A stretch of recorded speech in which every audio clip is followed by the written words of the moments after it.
প্ৰযুক্তিৰ শিক্ষা ছাত্ৰ ছাত্ৰীক সৰুৰে পৰা প্ৰয়োজন হ'ব। গতিকে এতিয়া যিবিলাক সকলোলৈ আন্তৰিক শুভেচ্ছা যাচিছোঁ। আজি মই আপোনালোকৰ মাজত এটা ভিডিঅ' আকৌ লৈ আনিছে। এই ভিডিঅ' আপোনালোকে প্ৰথমৰ পৰা শেষলৈকে স্কিপ নকৰাকৈ চাবি, তেতিয়া আপোনালোকে ভালকৈ বুজি পাব আজি মই আপোনালোকৰ মাজত কি কথা ক'ব বিচাৰিছে।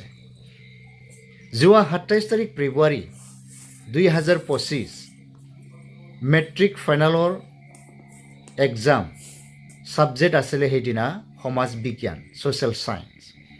এই ছ'চিয়েল ছায়েন্সৰ কেইটামান প্ৰশ্ন ষ্টুডেণ্টবিলাকৰ মুখৰ পৰা আমি শুনি পাইছোঁ, কিতাপৰ নিচিনা প্ৰশ্নটো অহা নাই। আৰু এই প্ৰশ্নবিলাকৰ মাজতে কেইটামান প্ৰশ্ন আছে যে 60 নম্বৰ পেজত এটা প্ৰশ্ন আছিল। এই প্ৰশ্ন কাকত যেতিয়া আপোনালোকে চাব তেতিয়া ভালকৈ বুজি পাব। হিন্দুৰ বাবে বিনামূল্য, আন ধৰ্মৰ বাবে মাচুল, এনে চিকিৎসালয় সম্ভৱনে আমাৰ ভাৰতত? আমাৰ ভাৰত দেশ হৈছে এটা ধৰ্ম নিৰপেক্ষ দেশ, যাক নাকি আমি ডেমক্ৰেচি বুলি কয়।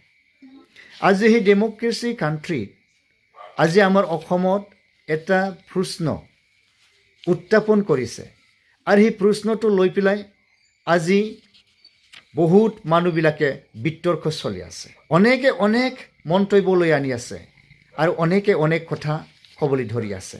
আজি আমাৰ অসম চৰকাৰ সেৱা আণ্ডাৰত চলি থকা এই এক্সামত আজি আমাৰো এনেকুৱা সমস্যা আহিছে। আৰু এই প্ৰশ্নত 60 নম্বৰ পেজত আমি সেই এটা প্ৰশ্নক আমি চাবলৈ পাইছে। ইয়াত এনেকুৱা কৈছে, এই প্ৰশ্নটো এনেকুৱা কৰা হওক, চৰকাৰে এটা ডাম্বুক নামৰ এখন গাঁৱৰ এখন হস্পিটেল চিকিৎসালয় স্থাপন কৰিলে। চিকিৎসালয়খনৰ হিন্দুসকলৰ বিনামূল্য চিকিৎসা প্ৰদান কৰা হ'ল। আন ধৰ্ম লোকৰ চিকিৎসা খৰচা পাতি নিজে বহন কৰিব লাগিব। এনেকুৱা এটা প্ৰশ্ন তাক আমি চাই পাইছোঁ। আৰু সেই প্ৰশ্নটো হৈছে আমাৰ ছ'চিয়েল ছায়েন্স কিতাপত নাই। কিন্তু সেইটো কিয় কাৰণে এই প্ৰশ্নটো কৰিছে, আজি 15-16 বছৰ বয়সত ল'ৰা ছোৱালীবিলাকে এই কথাবোৰ বুজিব পাৰিব জানো বা ধৰিব পাৰিব জানো? এটা হৈছে সি কথাবোৰ হৈছে কি জটিল সিহঁতৰ কাৰণে উত্তৰ দিবলৈ। কি উত্তৰ দিব এতিয়া? কেনেকুৱা ধৰণৰ উত্তৰ দিব? এই উত্তৰ দিবৰ কাৰণে সিহঁতে বহুত সমস্যা লাগিছে, বহুত চিন্তা কৰিব লগা হৈছিল। আমি শুনিছোঁ, আমি দেখি পাইছোঁ, আমাৰ অসমৰ শিক্ষামন্ত্ৰীয়েও কেইটামান কথা কৈছে। কি কথা কৈছে যে এইবিলাকত বুজিবৰ কাৰণে 15 মিনিট বা 20 মিনিট আগতে পোৱালীবিলাকত ক্লাছৰুমত এক্সাম হলছ ভিতৰত সোমাবলৈ দিছে, যেন পঢ়ি পেলাই বুজিব পায়। এই কথাবোৰ কৈছে। কিন্তু আজি এই বিষয়টো আমি চাওঁ, আৰ্টিকেল নম্বৰ 14ত যে কথাবোৰ কৈছে, যেনে সকলোৱে সমান প্ৰাপ্য পাব লাগে। সকলো ৰিলিজন, সকলো ধৰ্ম, সকলো আমাৰ ভাৰতত থকা যিমান ধৰ্মাৱলম্বী সকলো আছে, সকলোৱে কি পাব? সমান প্ৰাপ্য পাব লাগে বুলি আমাৰ এটা আছে আৰ্টিকেল নম্বৰ 14 and 15। যেতিয়া আমি পঢ়ি যায় তেতিয়া আমি ইয়াত ধৰিবলৈ পাওঁ। সেইকাৰণে আজি এনেকুৱা সমান প্ৰাপ্য পাবলগীয়া কথা আমাৰ ডেমক্ৰেচিত, আমাৰ ইণ্ডিয়ান কনষ্টিটিউশ্যনত যিবোৰ আছে, এই কনষ্টিটিউশ্যন মতে এই প্ৰশ্নটো যেতিয়া আমি চাওঁ, পোৱালীবিলাকে কেনেকুৱা উত্তৰ দিব? এতিয়া আমাৰ অসমত কিছুমান খ্ৰীষ্টান পোৱালীবোৰ আছে, কিছুমান ইছলামিক পোৱালীবোৰ আছে, কিছুমান হিন্দু পোৱালীবোৰ আছে। এতিয়া হিন্দু ষ্টুডেণ্টবিলাকে কি লিখিব আৰু খ্ৰীষ্টান বা ইছলামিক ধৰ্মৰ ষ্টুডেণ্টবিলাকে কি লিখিব?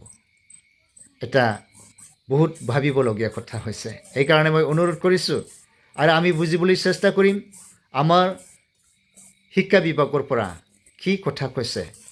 আমি এই সময়ত আমাৰ শিক্ষামন্ত্ৰী ডক্টৰ অনুজ পেগুৰ ছাৰৰ পৰা কেইটামান কথা শুনিম আৰু বুজিবলৈ চেষ্টা কৰিম আজি এই বিষয়টো একেজনে কি ক'বলৈ বিচাৰিছে আৰু আমাৰ ভাৰতত যে আৰ্টিকেলবিলাকত কি লিখি থোৱা হৈছে আমি এইবিলাক বুজিবলৈ চেষ্টা কৰিম এতিয়া আহা আমি আমাৰ শিক্ষামন্ত্ৰী ডক্টৰ অনুজ পেগুৰ পৰা আমি কেইটামান কথা আমি শুনিম বুজিবলৈ চেষ্টা কৰিম কালি মেট্ৰিক পৰীক্ষাত এটা প্ৰশ্ন আহিছে সমাজ বিজ্ঞানৰ সেই প্ৰশ্নটোক লৈ যথেষ্ট এটা ছ'চিয়েল মিডিয়াত আমি বিতৰ্ক এটা হোৱা দেখিছোঁ মই ভাবোঁ যে বিতৰ্কটো অনাৱশ্যক কাৰণ ভাৰতবৰ্ষৰ যি সংবিধানৰ প্ৰিএম্বুল সেই সংবিধানৰ প্ৰিএম্বুলে কোনো ডিছক্ৰিমিনেশ্যন এলাউ নকৰে গতিকে আমি কাকো ডিছক্ৰিমিনেশ্যন নকৰি পেলাই আমি সবকা সাথ সবকা বিকাশ নীতি পালন কৰি আছোঁ এতিয়া ছাত্ৰ বা ছাত্ৰীগৰাকীৰ সেই ইনফৰমেশ্যনটো আছেনে নাই যে ভাৰতবৰ্ষত ধৰ্মৰ ভিত্তিত জাতিৰ ভিত্তিত ভাষাৰ ভিত্তিত কোনো ডিছক্ৰিমিনেশ্যন বা বৈষম্য নহয় এই জ্ঞানটো ছাত্ৰ ছাত্ৰীজনৰ ছাত্ৰ বা ছাত্ৰীগৰাকীৰ আছে নে নাই সেইটোকে টেষ্ট কৰিছে ইয়াত বেয়া পাব লগা ইয়াত বিতৰ্ক কৰিবলগীয়া কিটো আছে প্ৰশ্নপত্ৰখনো যথেষ্ট 63 পৃষ্ঠাৰ প্ৰায় 63 পৃষ্ঠাৰ প্ৰশ্ন কাকতখন লৈ পেলাই কি সমস্যা প্ৰশ্ন কাকতখনে 63 পৃষ্ঠা গতিকে ছাত্ৰ ছাত্ৰীয়ে প্ৰশ্নখিনি যাতে অলপ পঢ়ি পেলাই গোটেই বুজিব পাৰে সেইকাৰণে সেইদিনা পৰীক্ষা 15 মিনিট আগতীয়াকৈ আৰম্ভ কৰা হৈছে আপুনি পূৰ্বতে কৈ আছিলে যে মেট্ৰিক পৰীক্ষা হয়তো নহ'ব পাৰে কিন্তু এইবাৰ ভৱিষ্যতলৈ আপোনালোকে যদি মানুহে মেট্ৰিক শব্দটোৰ অৰ্থই বুজি নাপায় মই কি কৰিম ডিক্সনেৰীখন মেলি পেলাই মেট্ৰিক শব্দটোৰ অৰ্থ কি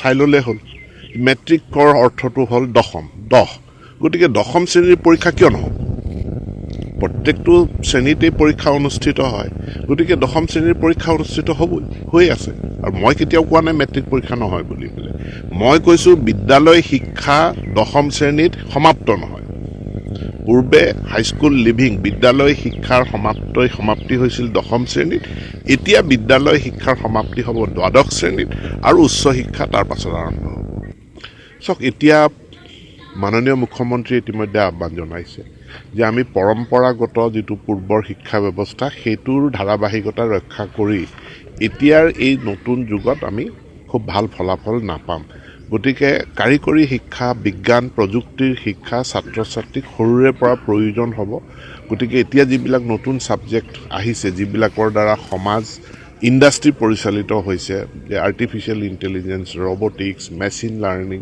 ইত্যাদি এইবিলাক আমি ইতিমধ্যে আমাৰ বিদ্যালয়সমূহত আৰম্ভ কৰিছোঁ টিংকাৰিং লেব প্ৰতিষ্ঠা কৰাৰ যোগেদি গতিকে এতিয়া আমি টিংকাৰিং লেবসমূহ আমি IIT গুৱাহাটীৰ লগত কোলাবৰেট কৰি আমাৰ বিভিন্ন বিদ্যালয়ত আমি প্ৰতিষ্ঠা কৰিছোঁ এইবাৰ বাজেটত বিত্তমন্ত্ৰী নিৰ্মলা সীতাৰমণে আৰু 50,000 গোটেই ভাৰতবৰ্ষত চৰকাৰী বিদ্যালয়ত 50,000 টিংকাৰিং লেব তেওঁ প্ৰস্তাৱ কৰিছে গতিকে এই 50,000 টিংকাৰিং লেবে ভাৰতবৰ্ষৰ বিদ্যালয় শিক্ষাৰ গোটেই ছবিখনে একেবাৰে সলনি কৰি পেলাব শিক্ষামন্ত্ৰী হওঁতেই তেওঁ অসমত এটা নতুন পৰম্পৰা আৰম্ভ কৰিলে যে আমি চৰকাৰী মহাবিদ্যালয় যাক আমি আদৰ্শ মহাবিদ্যালয় হিচাপে স্থাপন কৰাৰ এটা প্ৰক্ৰিয়া আৰম্ভ হ'ল আৰু তাৰে অংশ হিচাপে কাজিৰঙা এখন মডেল ডিগ্ৰী কলেজ আমি ইয়াত প্ৰতিষ্ঠা কৰিছোঁ মহাবিদ্যালয়খনত ইতিমধ্যে পাঠদান চলি আছে তাৰ নতুন বিল্ডিঙৰ আমি আধাৰশিলা স্থাপন কৰিলোঁ আৰু এই মহাবিদ্যালয়খনে